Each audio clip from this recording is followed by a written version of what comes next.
بسم اللہ الرحمن الرحیم۔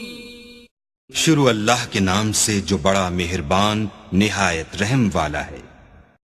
وَلَا جُنَاحَ عَلَيْكُمْ فِيمَا عَرَّضْتُمْ بِهِ مِنْ خِطْبَةِ النِّسَاءِ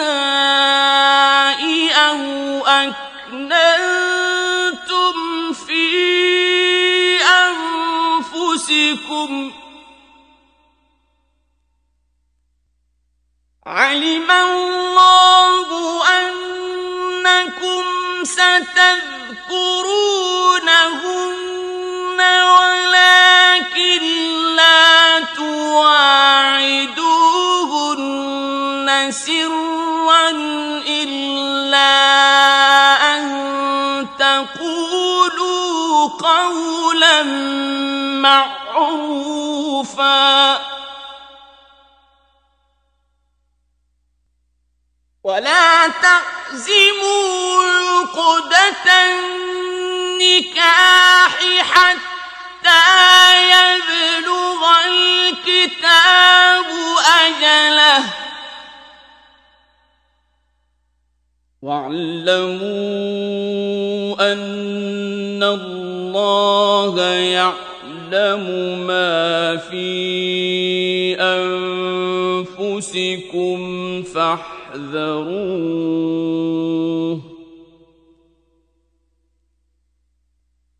واعلموا أن الله غفور حليم۔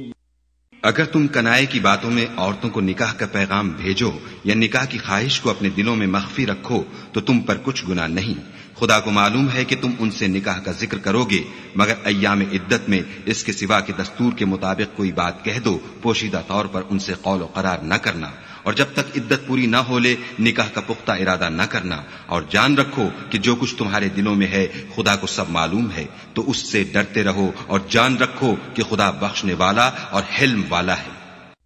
لا جناح عليكم إن طلقتم النساء ما لم تمسوهن أو تفرضوا لهن فريضة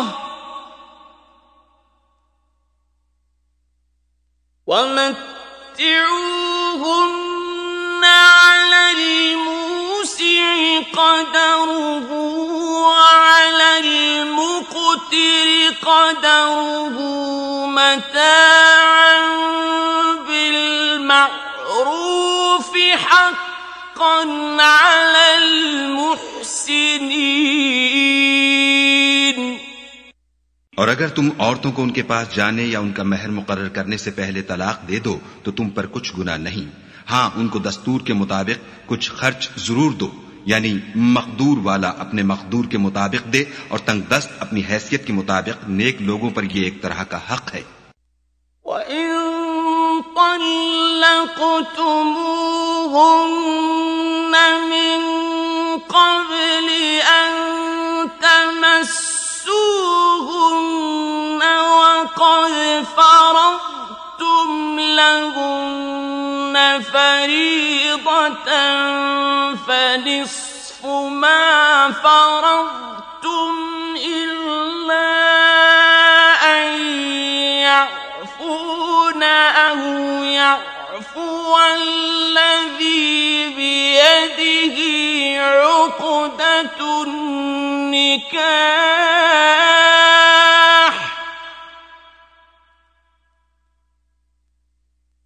وَأَن تَعْفُوا أَقْرَبُ لِلتَّقْوَىٰ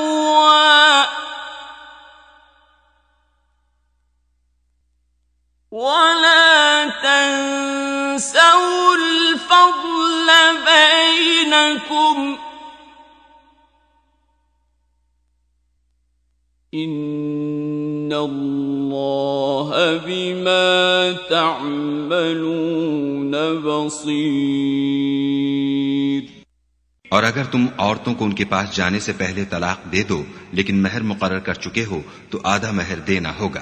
ہاں اگر عورتیں مہر بخش دیں یا مرد جن کے ہاتھ میں عقد نکاح ہے اپنا حق چھوڑ دیں اور پورا مہر دے دیں تو ان کو اختیار ہے۔ اور اگر تم مرد لوگ ہی اپنا حق چھوڑ دو تو یہ پرہیزگاری کی بات ہے، اور آپس میں بھلائی کرنے کو فراموش نہ کرنا، کچھ شک نہیں کہ خدا تمہارے سب کاموں کو دیکھ رہا ہے۔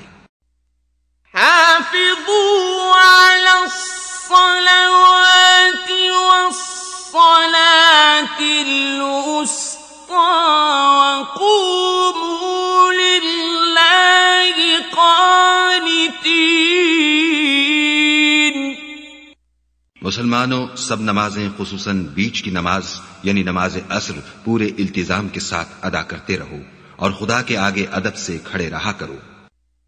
فَإِنْ خِفْتُمْ فَرِجَالًا أَوْ رُكْبَانًا فَإِذَا أَمِنْتُمْ فَاذْكُرُوا اللَّهَ كَمَا عَلَّمَكُمْ مَا لَمْ تَكُونُوا تَعْلَمُونَ۔ اگر تم خوف کی حالت میں ہو تو پیادے یا سوار جس حال میں ہو نماز پڑھ لو، پھر جب امن و اطمینان ہو جائے تو جس طریق سے خدا نے تم کو سکھایا ہے جو تم پہلے نہیں جانتے تھے خدا کو یاد کیا کرو۔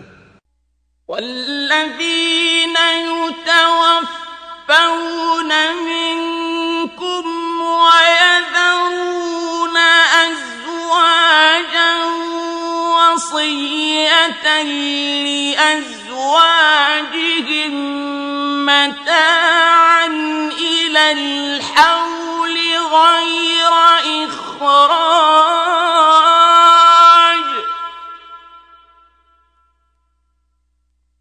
فإن خرجن فلا جناح عليكم فيما فعلن في أنفسهن من معروف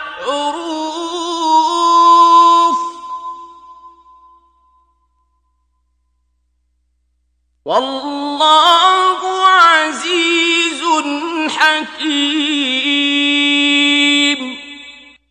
اور جو لوگ تم میں سے مر جائیں اور عورتیں چھوڑ جائیں وہ اپنی عورتوں کے حق میں وصیت کر جائیں کہ ان کو 1 سال تک خرچ دیا جائے اور گھر سے نہ نکالی جائیں۔ ہاں اگر وہ خود گھر سے چلی جائیں اور اپنے حق میں پسندیدہ کام یعنی نکاح کر لیں تو تم پر کچھ گناہ نہیں، اور خدا زبردست حکمت والا ہے۔